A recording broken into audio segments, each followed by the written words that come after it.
18.1 प्रस्तावना। आज अधिकांश समाज बहुजातीय तथा बहुसंस्कृतिक है। औपचारिक स्रोतों द्वारा सूचित 190 राष्ट्र राज्यों में से 150 राज्यों या उससे अधिक संजातीय समूह इनकी सीमा रेखा के अंतर्गत रहते हैं। इनमें से कई को अल्पसंख्यक समूहों का सामना करना पड़ता है, जो अपनी पहचान और सांस्कृतिक विभेदों के समायोजन की मांग कर रहे हैं। ऐसे समूहों के सर्वेक्षण में टेड गुर्रे ने अपनी 1993 के अध्ययन में 233 अल्पसंख्यक जातीय समूहों को छाया है, जो जोखिम में है। इससे उनका अर्थ उन समूहों से था जो द्वितीय विश्व युद्ध के उपरांत अपने सामूहिक विभेदन के कारण राजनीतिक कार्यवाही कर रहे हैं। इस प्रकार वे वास्तविक रूप से अंतरजातीय संघर्ष में उलझे रहते हैं।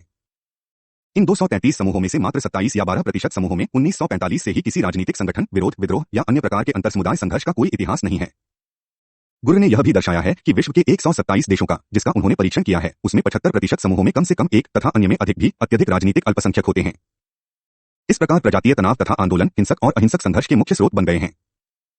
यदि विश्वभर में इतने अधिक बहुसंजातीय राज्य संकट में है, तो यह स्पष्ट है कि इन आंदोलनों और उनके प्रकार और स्वरूप के पीछे कारणों को समझने की आवश्यकता है। यह जानकारी संघर्ष समाधान के लिए उपाय और प्रक्रिया भी सहायक सिद्ध होगी। विश्व के अनेक विद्वान इस प्रकार का अध्ययन कर रहे हैं। इस इकाई में हम इन पर विचार करेंगे। 18.2 संजातीय राष्ट्रवाद। इकाई में पहले आपने संजातीयता के अर्थ की पढ़ा है। इस शब्द में भी राष्ट्र की कुछ सामान्य बातें हैं। जैसा कि वॉकर के नॉट का लिखना है कि प्राचीन अर्थ में राष्ट्र जैसा व्यक्ति समूह है जो पैतृक संबंधों में विश्वास रखता है। यह ऐसा समूह है जिसे पैतृक सामान्यता तथा रक्त संबंध के अपील पर उत्प्रेरित या कार्य के लिए उत्तेजित किया जा सकता है। इस संदर्भ में राष्ट्रवाद जैसा कि प्रयोग में है, राज्य के प्रति निष्ठा को विदित नहीं करता, वैसी निष्ठा या स्वामिभक्ति राज्य के प्रति देशभक्ति को प्रदर्शित करती है। राष्ट्रवाद अपने राष्ट्र के प्रति निष्ठा या विस्तारित परिवार की भावना के प्रति निष्ठा का द्योतक है। इसलिए कोई अंग्रेज या वेल्श राष्ट्रवाद की बात कर सकता है, न कि ब्रिटिश राष्ट्रवाद की। केनॉट ने इसलिए कहा कि दो के प्रति देशभक्ति दो अलग प्रकार की बात का प्रतिनिधित्व करता है। राज्य के प्रति देशभक्ति की प्रकृति सामाजिक राजनीतिक होती है और यह उचित स्वहित पर आधारित होती है। राष्ट्र के प्रति देशभक्ति औचित्य से ज्यादा अंतर्लान पर आधारित है, जिसकी भविष्यवाणी हम समर्पिता अर्थात सामान्य वंश या गोत्र के आधार पर करते हैं। इसलिए मानव जाति राष्ट्रीय आंदोलन करते हैं और जिनमें राष्ट्रीय समूह होने की भावना होती है। संजातीय समूह, जिसे अल्पसंख्यक भी माना जाता है, सामान्यतः 3 प्रकार के होते हैं: राष्ट्रीय अल्पसंख्यक, आप्रवासी संजातीय समूह तथा शरणार्थी समूह। राष्ट्रीय अल्पसंख्यकों में राज्य के मूल निवासी होते हैं। पहले इतिहास के किसी समय में वे स्वशासित समूह होंगे, किंतु कई कारणों से, जैसे साम्राज्य निर्माण, औपनिवेशिक शक्तियों द्वारा नए राज्यों का गठन या संधियों द्वारा समीकरण, वे समूह बड़े राज्यों में समाहित हो गए हैं। राष्ट्रीय अल्पसंख्यक समूहों का निर्माण संभवतः नए धर्मों के निर्माण से या बाहरी धर्मों में रूपांतर और फिर बाद में उनमें एक उच्च पहचान की भावना का विकास होने से भी हुआ होगा। अप्रवासी संजातीय समूह के होते हैं जिन्होंने अपने राष्ट्रीय समुदाय को त्याग दिया है और दूसरे राज्यों में नौकरी की खोज में स्वयं या परिवार को लेकर आ गए हैं।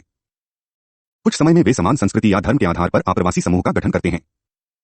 शरणार्थी समूह आप्रवासी संजातीय समूह की भांति ही होते हैं, अंतर सिर्फ इतना है कि ये अपने देशों की स्थिति से भयभीत होकर दूसरे राष्ट्र में आ गए हैं।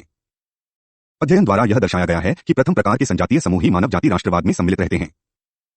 उन समूहों के साथ यह अधिक संबंध रखता है जो राज्य के कुछ क्षेत्रों में केंद्रित रहते हैं और जिसे वे अपनी मातृभूमि समझने लगते हैं। विश्व के कई राज्य न सिर्फ बहुजातीय हैं बल्कि बहुमातृभूमीय भी हैं। कुछ आप्रवासी समाज जैसे अर्जेंटीना, ऑस्ट्रेलिया तथा अमेरिका के अपवाद को छोड़कर विश्व संजातीय मातृभूमि में विभाजित है, जिनके नामों से ही विशिष्ट लोगों का पता चलता है। प्रजातीय समूहों की मातृभूमि के कुछ उदाहरण इस प्रकार हैं: कैटेलोनिया, क्रोशिया, इंग्लैंड, फिनलैंड, इमोलैंड, आयरलैंड, कुर्दिस्तान, मिजोलैंड, Mongolia, Nagaland, Pakistan, Poland, Scotland, Swaziland, Sweden, Tibet, Uzbekistan इत्यादि। जिन लोगों ने अपने नाम क्षेत्रों को दिया है, वह मातृभूमि मात्र क्षेत्र ही नहीं बल्कि उससे बहुत अधिक महत्व रखती है। ऐसे संवेदनशील लगाव के कारण मातृभूमि को कई अन्य नाम दिए गए, जैसे जन्मभूमि, पितृभूमि, पवित्र मिट्टी, पैतृक भूमि। मातृभूमि कहलाने से इसमें पैतृक और पारिवारिक अवधारणा का समावेश हो जाता है। मातृभूमि से संवेदनशील लगाव इस बात से होता है कि यह हमारी सांस्कृतिक भूमि है तथा मानवजाति राष्ट्रीय समूह का भौगोलिक ढांचा है जिसका उसे सहयोग प्राप्त है। इसलिए इस मातृभूमि के लिए मानवजाति राष्ट्रीय समूह अधिक स्वायत्तता या पूर्ण स्वतंत्रता की मांग करती है। हालांकि जातीय आंदोलन सिर्फ विशिष्ट क्षेत्रों में संगठित जातीय समूहों द्वारा ही नहीं होता। क्षेत्रीय संगठन से मातृभूमि का बोध होता है तथा राष्ट्रीय भाषा में अपनी शिकायतों को प्रकट करने का आसान माध्यम। हालांकि आंदोलनों के उदय के कई कारण हैं। 18.3 संजातीय आंदोलनों के लिए उत्तरदायी कारक। जैसा कि ऊपर बताया जा चुका है कि संघातीय चेतना और संघर्ष पूरे विश्व में व्यापक रूप में है। पाकिस्तान, सोवियत यूनियन, युगोस्लाविया तथा चेकोस्लोवेकिया इन सभी का विघटन हो गया है। ऑस्ट्रेलियाई से वेल्श आदिवासियों तक, आर्मीनियन से तमिल तक, आइनू से यानोंगी तक विश्व भर की सभी जातियां अब राजनीतिक क्रिया में गतिशील हो रही है, कभी कभी हिंसक संघर्ष में भी, ताकि वे अपनी पहचान बना सकें, अपने अधिकार और विशेषाधिकारों की रक्षा कर सकें, अपनी शिकायतों को उपस्थित कर जीवन को सुनिश्चित कर सके। वास्तव में कई समाज जो द्वितीय विश्व के पूर्व आत्मसात के मानक मॉडल हुआ करते थे, आज वहां लगातार जातीय उतार चढ़ाव हो रहे हैं। पुराने उदाहरणों में जो कारण उपस्थिति किए जा रहे थे कि आधुनिकीकरण, आर्थिक विकास, शिक्षा और साक्षरता का बढ़ता दर, विज्ञान और प्रौद्योगिकी में विकास आदि से जातीयता, राजनीति में धर्म और संस्कृति की भूमिका में हस्तांतरण होगा, आज यह अवधारणा बदल चुकी है। 3.1 आधुनिकीकरण तथा संजातीयता। व्यावहारिक अर्थ में आधुनिकीकरण का अर्थ है उच्च स्तर के परिवर्ती को प्राप्त करना, जैसे शिक्षा, प्रति व्यक्ति आय, शहरीकरण, राजनीतिक सहभागिता, औद्योगिक रोजगार, संचार सहभागिता इत्यादि। जैसा कि कहा जा चुका है, प्रारंभिक आधुनिकीकरण सिद्धांतों में संजातीय पहचानों को परंपरागत अवरोध माना जाता था, जो विकास के साथ संभवतः लुप्त हो जाएंगे। हालांकि पिछले दशक के अनुभवों के आधार पर यह देखा गया है, लोगों का प्रगतिशील समीकरण का सिद्धांत त्रुटिपूर्ण था। शुरुआत में ऐसा विकास और आधुनिकीकरण हुआ कि समरूपता आनी शुरू हुई, किंतु समय के साथ साथ आपस के ही विवाद और विरोधी तत्वों के कारण में विफल हो गए, और जिसके परिणामस्वरूप पहले से ही विकसित तथा नए विकासशील समाजों में राष्ट्रीय अल्पसंख्यकों का प्रमुख अभिव्यक्ति थी। विशेषकर विकसित औद्योगिक समाजों में आधुनिकीकरण से व्यक्तित्व स्तर पर एक खालीपन आता है, जिसे कुछ लोगों ने हस्तांतरण या जड़हीनता कहा है। कुछ हद तक हस्तांतरण कार्य परिस्थिति के कारण हो सकता है, या फिर अत्यधिक केंद्रीकृत राज्य शक्ति संरचना के अंतर्गत औपचारिक नौकरशाही या शहरी जीवन की व्यक्तित्वहीनता के कारण हो सकता है। आधुनिक कल्याणकारी राज्य संरक्षक को भूमिका के अलावा अपने नागरिक के प्रति प्रबंधक की भूमिका को भी अपना रहे हैं। परिणामस्वरूप सभ्य समाजों में राज्य का प्रवेश बढ़ता जा रहा है, और साथ ही एक तरफ संसाधनों और पहल शक्ति का केंद्रीकरण हो रहा है, तथा दूसरी तरफ राज्य से लोगों को आशाएं भी बढ़ती गई। राज्य अब सामाजिक आर्थिक जीवन के लगभग सभी पहलुओं के नियंत्रण के लिए उत्तरदायी हो गया है, तथा राज्य के नियामक की दृश्यता ने इसे वह एक नया केंद्र बिंदु और कार्य का क्षेत्र तथा विस्तारित संघर्ष बना दिया है। एंटोनी ई. लकाक के अनुसार इसके दो प्रभाव है। पहला, जब भी सरकार ने नागरिकों के जीवन में हस्तक्षेप किया है, वे उनसे और भी अलग होते गए हैं, चूंकि ध्यान देने की आवश्यकता को उन्होंने नहीं समझा। राज्य की नौकरशाही संरचना व्यक्तिगत नागरिक तथा उनके जीवन को प्रशासित करने वाली निर्णयकर्ताओं के बीच की कड़ी है। उन निर्णयों को प्रभावित करने की उनकी क्षमता में कमी आई है, जैसे जैसे सरकारी क्षमता और प्राधिकारों में गिरावट आती गई। इसलिए यह आश्चर्यजनक नहीं होना चाहिए कि अधिकांश लोगों ने अनुत्तरदायी राष्ट्रीय सरकार के प्रति अपनी निष्ठा को हरा लिया है, और वैसे संस्थान जो अधिक प्रभावी और सुगम हैं। इसमें पारंपरिक या लघु समूह मूल्यों की ओर लौटना भी सम्मिलित है। यह सत्य है कि इन संजातीय पहचानों में प्रतिकूल या असंगत तथ्य नहीं पाए जाते, क्योंकि ये औद्योगिक और शहरी क्षेत्रों के कमजोर बंधनों के परिणाम हैं, जिसके कारण स्वनिर्देशित अलगाववाद की भावना का उदय हुआ। औपनिवेशिक उपरांत के समारोह में आरंभ के राष्ट्रीय नेतृत्व ने आधुनिकीकरण और राष्ट्र निर्माण की अपनी धुन में संजातीय विभिन्नताओं को उभारा, जिसकी जड़ औपनिवेशिक शासन की प्रक्रियाओं में औपनिवेशिक तथा राष्ट्रीय संगठन में थी। औपनिवेशिक अवधि में सरकार की कार्यकुशल, केंद्रीकृत और प्रचलित व्यवस्था के माध्यम से उच्च स्तर का राजनीतिक क्षेत्रीय समीकरण आया। हालांकि इससे सांस्कृतिक तथा संजातीय समूहों को भी स्वयं को राजनीतिक रूप से संगठित करने में सहायता मिली। राष्ट्रीय आंदोलन ने भी संजातीय समूहों को रणनीतिक तथा सैद्धांतिक रूप से तैयार किया। आत्मनिर्णय की अवधारणा, जो कि उपनिवेशों में स्वतंत्र आंदोलनों का मुख्य प्रेरक स्रोत था, यह स्वतंत्रता की अवधारणा से लिया गया था, उसी प्रकार जैसे यह राष्ट्र की अवधारणा से लिया गया है, और जो व्यक्ति की एक स्पष्ट इकाई है, जिसमें अपनी संप्रभु राज्य के निर्माण के लिए सामान्य राजनीतिक इच्छा है। स्वतंत्रता संघर्ष की इच्छा और आवश्यकता इस प्रश्न के उत्तर की मांग करती है कि किसके लिए स्वतंत्रता। उपनिवेशवाद एक स्तर तक पहचान की समस्या का समाधान प्राप्त कराती थी। यह कई लोगों की आपस में बांटी गई पहचान के लिए एक तैयार आधार उपलब्ध कराती है, जो कि शोषित और अधीनस्थ लोगों की पहचान थी, और वे संपूर्ण आत्माभिव्यक्ति की खोज में थे। किंतु स्वतंत्रता के पश्चात कई भागों के समूहों ने स्वीकृति प्राप्त की।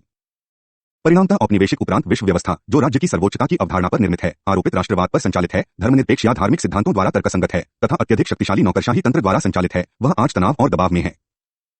इस प्रकार विकसित और विकासशील दोनों समाजों में आधुनिकीकरण बढ़ते वर्गीकृत असमानता, व्यक्तिगत और सामूहिक अलगाववाद को और अधिक गंभीर और बिगाड़ देने का स्रोत बन जाता है। संचार का विकास, यातायात, सामाजिक नामांकन तथा शहरीकरण ने समाज की एकता और समरूपता को नहीं स्थापित किया है। वास्तविक रूप में ये सारे तत्व, जो वस्तुतः रहन सहन की शैली में एकरूपता लाने वाले थे, उन्होंने जातीय समूहों को एक सचेत अस्तित्व के रूप में पहचानने के साधन को उपलब्ध कराया है। वॉकर कोनोर के अनुसार विश्व में आधुनिकीकरण के विभिन्न स्तरों पर संजातीय विषमता के पैटर्न के जो प्रमाण उपलब्ध हैं, उससे सामाजिक संचार और संगठन में वस्तु के बढ़ने का संकेत मिलता है, और जिससे सांस्कृतिक जागरूकता और अंतरजातीय संघर्ष भी अधिक प्रबल होता है।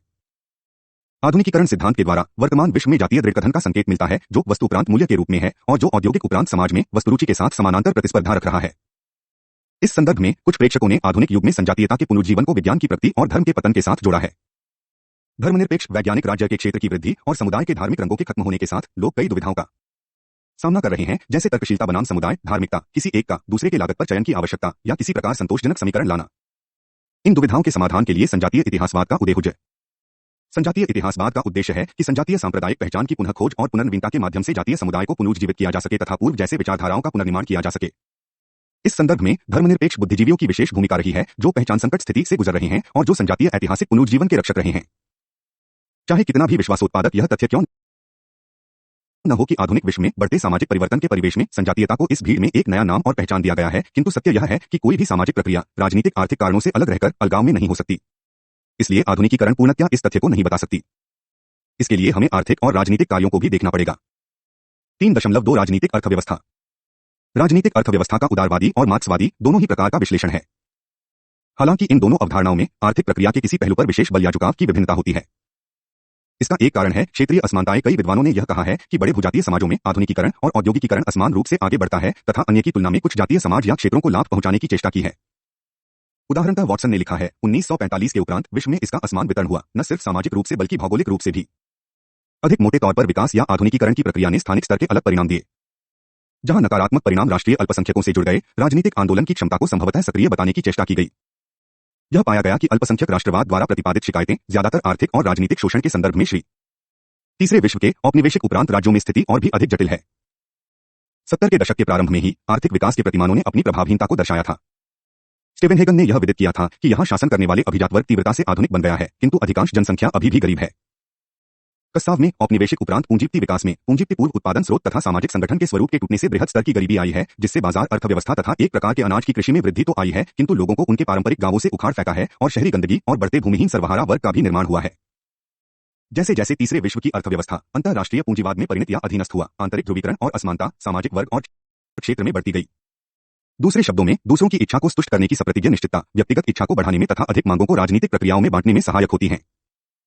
असमानताओं और इच्छाओं को आपूर्ति से निकले भावों को तुलनात्मक सापेक्ष वंचन कहते हैं, जो कई प्रेक्षकों के अनुसार संतातीय राष्ट्रवाद का मुख्य कारण है। 3.3 सापेक्ष वंचन। टेड रॉबर्ट गुर ने अपने शास्त्रीय अध्ययन व्यक्ति क्यों विद्रोह करता है में सापेक्ष वचन का उल्लेख व्यक्ति की अपेक्षा और अनुभव की गई क्षमता बनाम दूसरों के संबंध में उसकी आर्थिक स्थिति, राजनीतिक शक्ति और सामाजिक स्तर के बीच खाई के रूप में किया है। इस प्रकार वह विद्रोह के मनोवैज्ञानिक पहलू पर अधिक बल देते हैं, जो लेनिन की अवधारणा को भी संपुष्ट करता है कि शोषण से अधिक शोषित होने की भावना से ही व्यक्ति विद्रोही बनता है। इस सिद्धांत के अनुसार न सिर्फ गरीब क्षेत्रों में राष्ट्रवाद का विकास होता है, बल्कि पनी क्षेत्रों में भी यह संभव है यदि उन्होंने राज्य की आर्थिक, राजनीतिक या सांस्कृतिक मामलों में सापेक्ष वंचन का अनुभव किया है। रोथ के अनुसार एक दूसरा पहलू यह है कि विकास की प्रक्रिया में बहुसंख्यकों की अपेक्षा अल्पसंख्यकों ने बेहतर काम किया है। जिन्होंने अच्छा किया है उनका यह मानना है कि वे और भी बेहतर कर सकते थे यदि एकल राज्य की संरचना में उनका भविष्य दूसरों के साथ नहीं जुड़ा होता। जो वंचन का अनुभव करते हैं वे भी समान समाधान खोज रहे हैं, उनका एक अपना राज्य हो ताकि वे वंचित करने वालों से स्वतंत्र होकर बेहतर रूप से विकसित हो सके। डिचाइल्ड ने इसी दृष्टिकोण से कहा कि आज राजनीतिकृत संजातीय प्रचलता उनमें अधिक है, जो कई बहुजातीय राज्यों के प्रबलों के मूल्य स्वाया मानदंड को पूरा करने या प्राप्त करने में या तो सबसे कम सफल अथवा ज्यादा सफल हुए हैं। पहली श्रेणी के लोगों में अपनी विफलता के कारण रोष और अप्रसन्नता रहती है तथा दूसरी श्रेणी में इसलिए रोष और कुढ़न होती है क्योंकि उनकी आर्थिक सफलता को पूर्ण रूप से सामाजिक या राजनीतिक स्वीकृति नहीं मिलती। इस प्रकार मानवजाति राजनीति दो प्रकार के अंतर्विरोध को रेखांकित करती है। सैद्धांतिक रूप से समान विकास के बावजूद क्षेत्रों और समूहों में संरचनात्मक असमानता है तथा नियामक आदर्शक वचन को कार्यान्वित करने में राज्य की विफलता जो कि उसका उद्देश्य है। आधुनिक जीवन की जटिलताओं तथा परस्पर व्यापी समूह जो वर्तमान शक्ति संरचना से ध्यानाकर्षण चाहते हैं। इस परिस्थिति में जातीयता एक विवेकशील संगठनात्मक नीति है जो राजनीतिक अभिजात वर्ग तथा उन्हें जो उसे बदलना चाहते हैं दोनों को उपलब्ध होते हैं। संजातीयता इस प्रकार वंचित लोगों के प्रयासों को निरूपित करती है जो राजनीतिक और आर्थिक विकास के लिए सांस्कृतिक और आर्थिक विकास के लिए सांस्कृतिक माध्यम का प्रयोग करते हैं। हालांकि कई मामलों में दो संजातीय समूहों के चीज शक्ति की असमानता संघर्ष पैदा नहीं करती है। इस प्रकार के संघर्ष में कुछ शर्त पूर्व होते हैं। एक, सामाजिक रूप से गतिशील जनसंख्या। दो, प्रतीकात्मक इतिहास का होना जो उसकी विशिष्टता को घोषित करती है। 3, ऐसे प्रतीकों का चयन मानकीकरण तथा संप्रेषण नेतृत्व के कारण समुदाय के साथ जुड़ता है। 4, एक संदर्भशील समूह जिससे संबंध के साथ सापेक्ष वंचन संकलित होता है।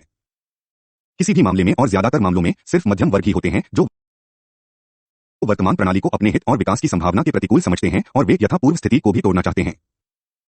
इसका अनुभव होने पर कि यह अकेले संभव नहीं है, वे उन समस्याओं पर बल देते हैं जिसका सामना जनसाधारण करते हैं तथा वैसे धार्मिक, संजातीय या क्षेत्रीय नारों का निर्माण करते हैं जो उस क्षेत्र के सभी वर्ग के लोगों को प्रभावित करते हैं। इसलिए कुछ प्रेक्षकों का सोचना है कि संजातीयता का मुख्यतः प्रयोग संसाधन प्रतिस्पर्धा के उपकरण के रूप में किया जा रहा है। 3.4 संजातीयता और संसाधन प्रतिस्पर्धा। संसाधन प्रतिस्पर्धा इस विश्वास पर आधारित है कि साधारणतया संजातीय मतभेद अधिक गहरे सामाजिक आर्थिक मतभेदों के मोहरों के रूप में कार्य करता है। रॉथस्चाइल्ड के लिए राजनीतिक संजातीयता आदिवासीय जुड़ाव का कोई रूप नहीं है, बल्कि शक्ति के संघर्ष का एक उपकरण है जो कि आधुनिकीकरण की प्रक्रिया से जुड़ा है। केलस के अनुसार जातीय राजनीति में ऐसे कई उदाहरण मिलते हैं जहां भौतिक और आर्थिक हित खतरे में हैं और लोग इसका इस प्रकार लाभ उठा रहे हैं कि वे न्यूनतम संसाधनों को प्राप्त करने के लिए अपनी संजातीयता के साथ खेल रहे हैं। इलेजर और मायानिहन ने भी यह सुझाव दिया है कि आज संजातीय राष्ट्रीय स्थिति की जो मुख्य विशेषता है वह है संजातीय समूहों को एक हित समूह के रूप में उनके हितों से उन्हें वंचित किया जा रहा है। संसाधन आर्थिक या राजनीतिक हो सकते हैं।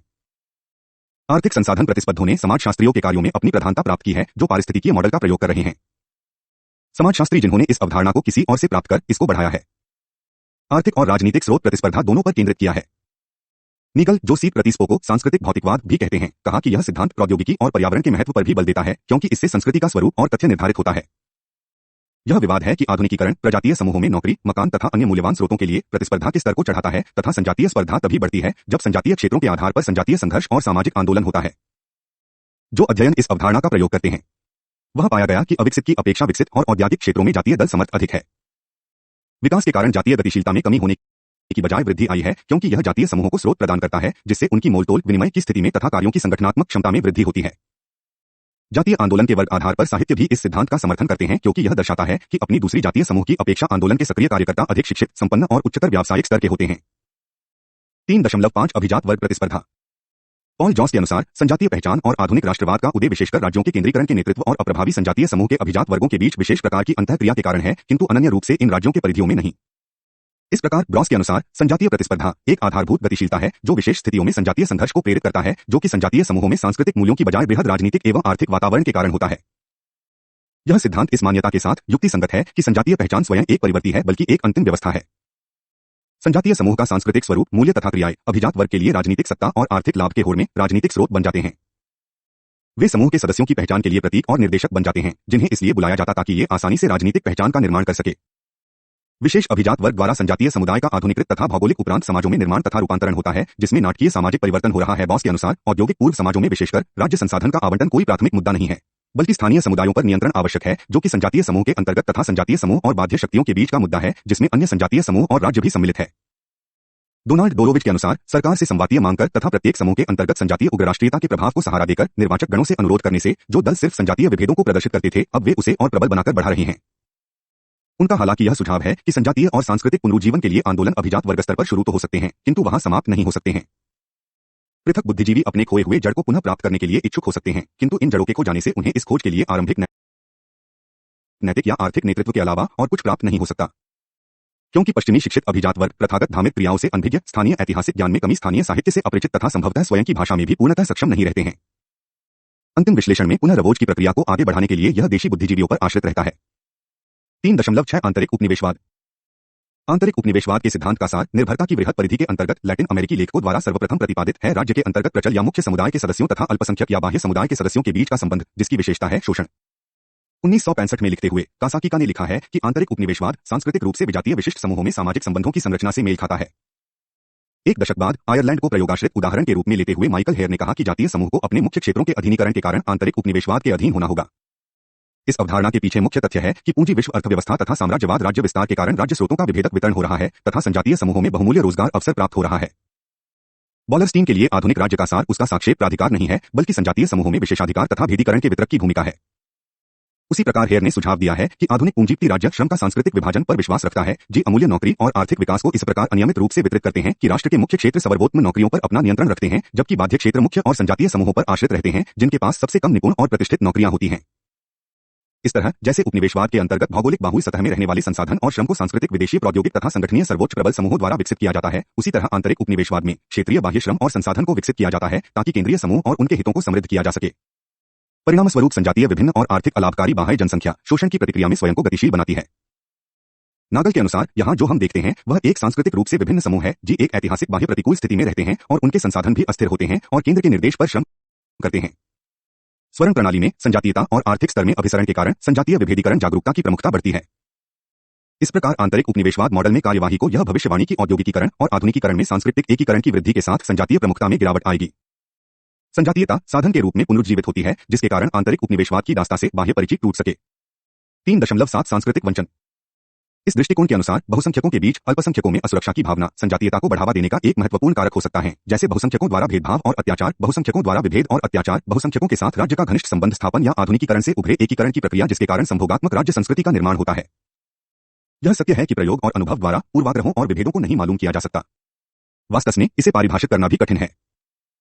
फिर भी प्रेक्षक इस बात को स्वीकार करते हैं कि समकालीन विश्व में विविध प्रकार के संजातीय समूहों का भेदीकरण और अत्याचार के कई उदाहरण मिलते हैं। लियो ड्राइडेरे ने बहुसंख्यकों द्वारा अल्पसंख्यकों पर 4 प्रकार के भेदभाव का उल्लेख किया है: भेदभावपूर्ण व्यवहार, पूर्वाग्रह व्यवहार, हानिकर व्यवहार, इच्छाओं का वंचन। प्रथम दी प्रकार मनोवृत्ति से जुड़े हैं तथा अंतिम 2 व्यवहारात्मक विभेद हैं। अल्पसंख्यक संजातीय समूहों को अपनी सांस्कृतिक पहचान को खोने का भय 2 आंतों से आता है। प्रथम प्रबल बहुसंख्यक से है, जो कि सामान्यतः राजनीतिक रूप से भी सशक्त हैं और जो अल्पसंख्यकों के तथाकथित विशिष्टताओं और अधिकारों पर प्रश्न चिन्ह उठाते हैं और संपूर्ण समाज पर अपनी धार्मिक या सांस्कृतिक मूल्यों को आरोपित करने की चेष्टा करते हैं, अर्थात संपूर्ण समाज के लिए एक धार्मिक एवं सांस्कृतिक मूल्य का निर्धारण। इसके साथ ही मुख्य समूह के राजनीतिक सिद्धांत को राज्य की राष्ट्रवाद का आधार बनाना है। ऐसी विश्वास प्रणाली के कारण यह स्वाभाविक है कि अप्रधान समूहों के आत्मसातकरण के लिए कड़ा दबाव होता है। दूसरा स्रोत आधुनिक राज्य के सिद्धांत से उभरता है, जिसमें राज्य को राष्ट्र के समानांतर रखा जाता है। औपचारिक प्रजातंत्र में भी ऐसी आधुनिक केंद्रीकृत राष्ट्र राज्य क्षेत्र और स्थानीय इकाई को अपने अधीनस्थ और एजेंट समझता है। उनसे किसी भी प्रकार की चुनौती को राष्ट्रीय एकता के विरुद्ध और विनाशक समझा जाता है। तीसरे विश्व के राष्ट्रों में राष्ट्र निर्माण के उत्साह में शासन व्यवस्था ऐसी नीति अपनाती है जिससे सजातीय दबाव प्रवेश होती है। कुछ मामलों में अल्पसंख्यकों के कुछ सीमित पारंपरिक अधिकार जैसे धर्म, भाषा और संस्कृति को भी राज्य अस्वीकार करती है। इससे न तो सिर्फ प्रजातीय मतभेद और संघर्ष होता है, बल्कि संजातीय समूहों में आक्षेप भी होता है, जिसमें पारंपरिक अभिजात वर्ग के अधिकार को भी चुनौती मिलती है। दुर्भाग्यवश आंतरिक और बाहुल संजातीय मतभेद या संघर्ष में राज्य बजाय एक निष्पक्ष मध्यस्थ की भूमिका निभाने के प्रबल संजातीय समूह के बाहुबल की भूमिका का निर्वाह करता है। अब यह प्रतीत होता है कि राष्ट्रीय अल्पसंख्यकों की बड़ी संख्या अपनी नीति के प्रति दब्बू या विनीत नहीं है। 1960 से ही, जैसा कि माइकल वॉटसन का कथन है, ऐसे इनकार सशक्त रूप से राजनीतिक दलों और चुनावी दावों में दिखाई पड़ते हैं, और कभी राजनीतिक और सांस्कृतिक मांगों की उत्तेजक दृढ़ कथन में, जिसे सारांशतः आत्मबल की आवश्यकता कहा गया है। चाहे संपूर्ण स्वतंत्रता की आवश्यकता या स्वशासन जैसी स्वायत्तता, प्रजातंत्र की लोकप्रियता ऐसी मांगों पर अधिक प्रभाव डालती है। स्वशासन की प्रजातांत्रिक अपेक्षा उपनिवेशवाद के साथ साथ आंतरिक उपनिवेशवाद के भी विरुद्ध है। जिस प्रकार राजनीतिक मनोकर्ता में प्रजातंत्र विकसित होता है, उसी प्रकार कई प्रजातीय समूह स्वयं को राजनीतिक रूप से राज्य के विरुद्ध गतिशील बनाते हैं, यदि वे यहां अनुभव करते हैं कि उनके साथ भेदभाव हो रहा है या दबाया जा रहा है। इसलिए यह प्रस्तावित है कि प्रजातीय या भाषाई समूहों में एक सांस्कृतिक पुनरुजागरण हुआ है, जिनकी प्रबल आधुनिक समाज में बढ़ते सामाजिक दबाव के कारण पहचान खो गई है। कई प्रेक्षकों द्वारा अब इस दृष्टिकोण को स्वीकार किया जा रहा है, हालांकि यह अनन्य कारण नहीं है। मार्क्सवादियों ने भी इस पर ध्यान देना शुरू कर दिया है। 3.8 बाहरी कारक। कुछ प्रश्नकों के अनुसार हाल ही के वर्षों में पूरे विश्व में जो संजातीय संघर्ष में बढ़ोतरी हुई है, उसे बाहरी समर्थन और जुड़ाव ने कायम रखा है। यह बताया गया है कि संजातीय समूह द्वारा छोटे और मध्यम प्रकार के हथियारों का प्रयोग जीवन के लिए बार बार आने वाली आर्थिक आवश्यकताएं तथा जनसंचार का उनके दृष्टिकोण के अनुसार उद्घाटन, इन सभी का विश्लेषण बाहरी शक्तियों के उलझाव के बिना नहीं किया जा सकता। यह भी प्रस्तावित किया जाता है कि विदेश नीति के ज्यादातर प्रयोग किए दस्तावेजों की विफलता के कारण राज्यों ने अन्य साधनों के माध्यम से युद्ध को अपनाया है, जैसे राज्य के विरुद्ध संजातीय समूहों को समर्थन या उपराष्ट्रीय समूहों के विरुद्ध राज्य का समर्थन। कई मामलों में चूंकि संजातीय समूह संभवतः और अधिक फैलेगा, आरंभ से ही इस समस्या में विदेशी हस्तक्षेप का निर्माण होता है। संजातीय आंदोलनों को विश्व के विभिन्न भागों में रहने वाले समान जातीय समूह के प्रवासियों से नैतिक और भौतिक प्रकार के समर्थन मिलने की संभावना है। प्रवासियों के अलावा सैद्धांतिक कारणों के लिए अन्य संजातीय समूह द्वारा भी समर्थन दिए जाते हैं, जैसे कि स्वतंत्रता आंदोलन को समर्थन। इन समर्थनों का चाहे कोई भी कारण क्यों न हो, यह स्पष्ट है कि बाहरी कारण जातीयता को सिर्फ जीवन या नैतिक बल प्रदान कर सकते हैं। यह उनके मौलिक जीवन का मुख्य कारण नहीं हो सकता। यह समाज और राजनीति के भीतर से ही उत्पन्न होते हैं और विशिष्ट सच्चाइयों के संदर्भ में ही इसे देखा जा सकता है। 18.4 संजातीय आंदोलन। उपर्युक्त सभी विश्लेषण एक या अन्य कारणों पर बल देते हैं, जिसमें राजनीतिक गतिशीलता के लिए संवादीयता केंद्र बिंदु बन जाता है। ज्यादातर प्रेक्षकों ने इस सत्य को स्वीकार किया है कि कोई एक सिद्धांत या मॉडल इस तथ्य को संपूर्णता में या देर प्रकार की परिस्थिति में वर्णित नहीं कर सकता। संजातीय गतिशीलता के कई कारण हो सकते हैं। आर्थिक सीमा अवश्य एक मूल कारण है, और इसलिए क्षेत्रीय और राष्ट्रीय संघर्ष का सैद्धांतिक विश्लेषण भी, किंतु स्वयं जातीयता या क्षेत्रवाद के सामान्य सिद्धांत का पर्याप्त आधार नहीं है। आर्थिक कारण सैद्धांतिक विश्लेषण के लिए मूलभूत है, किंतु वे कई प्रकार के होते हैं और उन्हें ठोस सच्चाई के रूप में समझना चाहिए। ऐतिहासिक और राजनीतिक कारण सबसे महत्वपूर्ण हैं, किंतु इन्हें भी विशिष्ट ऐतिहासिक विकास और राजनीतिक व्यवस्था के ठोस तत्व के रूप में समझना चाहिए। सांस्कृतिक कारण भी कई जटिल तरीकों से विकसित हो सकते हैं, राजनीतिक संघर्ष के परिणामस्वरूप या सैद्धांतिक टकराहट के कारण, भाषाई संघर्ष उदाहरण के लिए, किंतु इन्हें भी उनको विशिष्ट सच्चाई के संदर्भ में समझना होगा। जातीय राष्ट्रवाद आधुनिक समाज में व्यापक और गहरे सामंजस्य का प्रतिबिंब है, जैसे मानकीकरण के प्रति अशांति, घनीभूत पहचान संकट तथा सरकार और मुख्य राजनीतिक दलों के प्रति बढ़ता असंतोष। इसलिए सैद्धांतिक रूप से मानजातीय राष्ट्रवाद में समुदाय, सामान्य विरासत और संस्कृति जैसे पुराने विषय संबद्ध नए विषय वस्तु का भी समन्वय है, जैसे आर्थिक विकास और प्रजातांत्रिक नियंत्रण।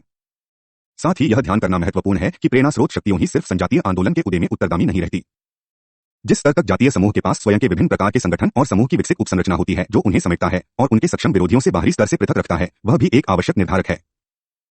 द्वितीय विश्व युद्ध अवधि के उपरांत सामान्यतः बहुप्रजातीय समाजों में राष्ट्र निर्माण के लिए दी प्रकार की अनवरत और समानांतर क्रियाएं होती है। एक, सजातीय राष्ट्रीय व्यक्तित्व में अंतरजातीय सम्मिश्रण का निर्माण, जिसमें राज्य उपकरण के माध्यम से धर्मनिरपेक्ष दृष्टिकोण हो। 2, बहुजातीय समाज में जातीय समूह का राष्ट्र के जातीय समुदाय में बदलाव। पहले को राज्य केंद्रित राष्ट्र के निर्माण की श्रेणी में वर्णित किया जा सकता है और दूसरे को जातीय राष्ट्र के रूप में विश्लेषित किया जा सकता है। पहला, राष्ट्र राज्य की स्वीकृत पश्चिमी व्याख्या के समीप है, तो दूसरा उपराष्ट्र या मार्क्सवादी द्वारा प्रयोग की गई शब्दावली राष्ट्र और राष्ट्रवाद या मानव जाति सामाजिक उपविभेद के प्रयोग के लगभग समीप है। यदि विकास का अर्थ जातीय आसक्ति का अंत नहीं है, तब इसका अर्थ शायद यह है कि जातीयता गुणात्मक रूप से भिन्न है। कई सामाजिक वैज्ञानिकों के सुझाव के प्रतिकूल यह अधिक लचीला और अनुकूल है और परंपरा से कम जुड़ा है। इसी कारण आज जातीय संघर्ष और आंदोलन विकासशील और प्रगतिशील औद्योगिक समाज की सामान्य विशेषता है, जिसमें विभिन्न सामाजिक और राजनीतिक प्रक्रियाओं के परिणाम होते हैं। पश्चिमी यूरोप हाल ही में राज्य के क्षेत्रीय और अल्पसंख्यकों द्वारा नवीन युद्ध संलग्नता का सामना किया है, जिन्होंने समस्याओं को बहुत पहले सुलझा लिया था। इनके कई उदाहरण हैं, जैसे फ्रांस में बेटल्स और कोरिकन्स, ग्रेट ब्रिटेन में स्कॉटिश और वेल्श, बेल्जियम में फ्लेमिश और वॉल्कॉन्स के बीच अंदर ही अंदर उबलते भाषाई संघर्ष, अल्सर्ट्स में कैथोलिक्स और प्रोटेस्टेंट्स के बीच संघर्ष तथा स्पेन में बॉस्क राष्ट्र। कनाडा में क्यूबेक की स्थिति भी नाजुक है। अमेरिका, जो राष्ट्रों के मेल्टिंग पॉट होने का दावा करता था, वहां भी राजनीतिक क्रियाओं के लिए संजातीयता मुख्य केंद्र बिंदु बन गई है।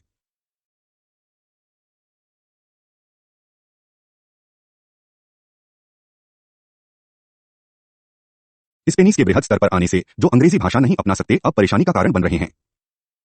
यहां तक कि समाजवाद का व्यापक और बाध्य कर देने वाला सिद्धांत भी गृहशासन के लिए उपराष्ट्रवादी की लगातार मांग का सामना कर रहा है। कई कानूनी और संस्थागत सुरक्षा के बावजूद जो रूस, पूर्वी यूरोप, चाइना में हुआ, उससे कई अल्पसंख्यक राष्ट्रवादियों ने बहुसंख्यक देन की सांस्कृतिक और राजनीतिक प्रधानता के प्रति अपना रोष व्यक्त किया है। कई दिनों से तिब्बत में भी राष्ट्रवादी अपनी संवेदना को खुलेआम व्यक्त कर रहे हैं। अरब विश्व तथा पश्चिमी एशिया में धार्मिक और प्रजातीय अल्पसंख्यक जैसे द्रिस, कफ्स, बुलुट्स, बर्बर्स प्रधान संस्कृति के साथ समायोजन चाहते हैं। अन्य आत्मसंकल्प की चेष्टा कर रहे हैं, जैसे कर्डस, सहारोहान, पैलेस्टीनियन और कुछ अन्य अपनी पुरानी शिकायतों का ऐतिहासिक सुधार चाहते हैं। अफ्रीका के हाल के इतिहास में अन्य संवादीय समस्या के साथ नाइजीरिया में एक खूनी युद्ध को देखा गया। रवांडा और बुरुंडी में एक संजातीय समूह द्वारा दूसरे की मारकाट तथा अत्याचार। युगांडा से एशियाई लोगों का तथा नाइजीरिया से पानियों का निष्कासन। मोजम्बिक्यू, जिम्बाब्वे, जैर, चाड और अंगोला में प्रजातीय राजनीतिक संघर्ष। अफ्रीका के हॉर्न में अनर्थकारी संघर्ष होखा है। लैटिन अमेरिकी देशों ने आंतरिक समस्या जैसे सांस्कृतिक और मनोवैज्ञानिक को सुलझाने में असफल रहे हैं, जिन्होंने उग्र राष्ट्रीयता को प्रोत्साहित करके प्रभावी राष्ट्र निर्माण को पहले से ही रोकने का प्रबंध कर लिया है। दक्षिणी एशिया के हाल की घटनाओं से यह प्रतीत हुआ कि यह क्षेत्र अपनी विशिष्ट प्रजाति, भाषाई, धार्मिक विभिन्नता के कारण खतरनाक संघर्ष से प्रवृत्त है। इस प्रकार सभी प्रणाली और शासन व्यवस्था में मानव जाति सांस्कृतिक पुनरुत्थान ने राष्ट्र राज्य के आधार और राष्ट्रवाद की अवधारणा पर प्रश्न चिन्ह लगाया है। 20वीं शताब्दी के अंतिम 3 दशकों से विशेषकर ऐसी अवधि रही है जिसमें अल्पसंख्यक राष्ट्रवाद आंदोलन अधिक बढ़ा और फैल गया है। यह अनुमान किया जा रहा है कि आज 75% से अधिक लगातार होते संघर्ष संजातीय आधार पर है। जैसा कि पहले बताया जा चुका है कि सांस्कृतिक आंदोलनों का सबसे महत्वपूर्ण कार्य है प्रजातीय सीमा अनुरक्षण का समर्थन या सीमा पुनर्निर्माण। आमतौर पर ये सीमाओं के अतिक्रमण को ठीक करते हैं और समूह सदस्य, विशेषकर अभिजन सदस्य के समाप्त होने से बचाते हैं। वे नए और पुनर्जीवित सांस्कृतिक तथ्यों के साथ समूह पहचान प्रदान करते हैं, से अधिक निष्ठा का प्रभुत्व रखते हो या समूहों के बीच स्पष्ट रेखा खींच सके जिससे पहचान में व्यक्तिगत चयन के तत्व को कम किया जा सके। चूंकि सांस्कृतिक आंदोलन सीमा परिवर्तन को प्रभावित पहले से निवारण करने या बदलने के लिए अपनाया जाता है, यह इस बात का प्रमाण है कि सांस्कृतिक क्रियाओं और संस्थाओं को प्रजातीय पहचान प्राप्त नहीं होती, किंतु वास्तव में वे उसका अनुसरण कर सकते हैं। 18.5 संजातीय आंदोलन की रणनीतियां। ऊपर हमने देखा कि संजातीय आंदोलन पहचान के प्रति संलग्नता के अलावा प्रजातीय भाईचारे की राजनीतिक, आर्थिक और सांस्कृतिक अभिव्यक्ति है। कई मामलों में संजातीय समूह आधारित क्रियाएं व्यक्ति और समूह की विवेकशील प्रतिक्रियाएं लगती हैं, जो आधुनिक समाज में समकालीन स्थिति से प्रेरित है। संजातीय आंदोलनों की मांग और ध्येय परिस्थिति के अनुसार भिन्न होती है। ये साधारण मांग जैसे भाषा और संस्कृति की सुरक्षा से लेकर पूर्ण स्वायत्तता या अलगाव तक होती है। इनके अंतर्गत ध्यान और महत्व के कई मुद्दे हैं, जैसे शिक्षा की प्रकृति और भाषा, छुट्टियों का स्पष्ट उल्लेख, सांस्कृतिक कार्यक्रमों का विकास तथा अन्य ऐसी नीतियां। जैसा कि पहले कहा जा चुका है, विशेषकर आधुनिक प्रणाली में जहां सार्वजनिक प्राधिकार जीवन के कई पहलुओं में खो जाता है, वहां सांस्कृतिक विशिष्ट समूह संवेदनशील क्षेत्रों में उस अधिकार पर नियंत्रण रखने की चेष्टा करता है। ये मौग संघीय प्रणाली की स्थापना के लिए हो सकते हैं या वर्तमान संघीय प्रणाली में राज्यों को अधिक शक्ति देने के लिए, जैसा कि भारत में कुछ समूहों द्वारा मांगा गया है, अथवा राज्य या प्रांतों के विशिष्ट स्तर की स्वीकृति के लिए, जैसा कि क्यूबेक, कनाडा में है। सामान्यतः संजातीय मॉर्गे 4 प्रकार की होती हैं। 1 सकारात्मक विभेदीकरण के लिए, 2 अधिक स्वायत्तता तथा निर्विवाद शक्ति के लिए, 3 क्रमबद्ध परिवर्तन से संबद्ध स्वायत्ता की मांग, 4 संबंध विच्छेद। इसी प्रकार विभिन्न संजातीय आंदोलन अपने लक्ष्य की प्राप्ति के लिए भिन्न तकनीकी का प्रयोग करते हैं। क्रिस्टोफर डेविड ने कई संजातीय आंदोलनों का सर्वेक्षण किया और यह पाया कि इनमें सामान्यतः जिस रणनीति का प्रयोग किया गया है वे हैं नागरिक युद्ध, सांप्रदायिक, संजातीय हंगामे तथा आतंकवाद। नागरिक युद्ध की विशेषता है अत्यंत संगठित तथा भारी हथियारों लैस सैन्य इकाइयों के बीच का संघर्ष। चाहे राज्य के नियंत्रण के लिए संघर्ष होता है, जैसा कि जंजीबार में, अथवा राज्य विकसित हो जाती है और उसका अधिकार संजातीय भागों में चला जाता है जो अपने क्षेत्रों के लिए लड़ते हैं, जैसा कि साइप्रस और लेबनान में। इस प्रकार के संघर्ष में, जिसमें पूर्व निर्धारित राज्य के क्रांतिकारी परिवर्तन का भय रहता है, स्पष्टतः सबसे गंभीर प्रकार का संजातीय संघर्ष होता है और इसमें बहुत ऊंची मृत्यु दर, सामाजिक विघटन और संपत्ति नाश को संभावना रहती है। सांप्रदायिक दंगे 2 प्रकार के होते हैं। पहले में संगठित सैन्य इकाइयों के बीच के बजाय आम लोगों के बीच संघर्ष होता है। यह दंगा स्वाभाविक होता है और इनमें घरों में बने पुराने हथियार का प्रयोग होता है। सांप्रदायिक दंगों में हालांकि दूसरे समूह के क्षेत्रों में आक्रमण होते हैं, इसमें नागरिक युद्ध स्थिति की तरह क्षेत्रों पर नियंत्रण नहीं किया जाता और इसमें कोई ऐसी गंभीर संभावना नहीं है कि ऐसे दंगों से सरकार को उखाड़ फेंका जा सके। इस प्रकार के सांप्रदायिक दंगों में दूसरे संप्रदाय के सदस्यों पर आक्रमण करने की व्यापक इच्छा होती है, क्योंकि उनकी एक संजातीय पहचान होती है। इस प्रकार के सांप्रदायिक दंगे संवेदनशील समाजों में अधिक होते हैं और उनकी गंभीरता भी भिन्न भिन्न होती है। दूसरे प्रकार के सांप्रदायिक दंगों में विरोधी भीड़ के बीच टकराहट नहीं होती है, बल्कि सैनिक या पुलिस तथा संजातीय समुदाय के लोगों के बीच तनाव रहता है, जिसमें लूटपाट और संपत्ति का भी विनाश होता है। इस प्रकार की टकराहट अमेरिका, इजराइल तथा उत्तरीय आयरलैंड में विशेषतः रही है। आतंकवाद की परिभाषा है अत्यधिक संगठित समूह द्वारा संचालित हिंसा। इसमें सम्मिलित क्रियाएं हैं हत्या, बमबारी तथा छोटे पैमाने पर बंदूकों के प्रयोग। हालांकि ऐसे कार्य किसी अन्य प्रकार की हिंसा के संपर्क के साथ ही किए जाते हैं, आतंकवाद प्रचार का महत्व सामान्य नहीं है। उत्तरी आयरलैंड में हुई बड़े पैमाने पर की गई मौत के जिम्मेदार हैं आयरिश रिपब्लिकन सेना तथा प्रोटेस्टेंट लॉयलिस्ट समूह। अमेरिका में अंतर्विराम में हुए जातीय आतंकवाद का बहुत कम सामाजिक प्रभाव रहा है, उसमें कुछ लोगों की ही जाने गई। कनाडा में मुट्ठी भर लोगों के अपहरण और बमबारी के जिम्मेदार थे अलगाववादी front D liberation do Quebec. Bharat में संजातीय आंदोलन द्वारा आतंकवादी क्रियाओं का प्रयोग राष्ट्र के उत्तर पूर्वी भागों तथा जम्मू और कश्मीर में किया गया। आतंकवाद का महत्वपूर्ण उदाहरण है श्रीलंका में लिट्टे का प्रभाव।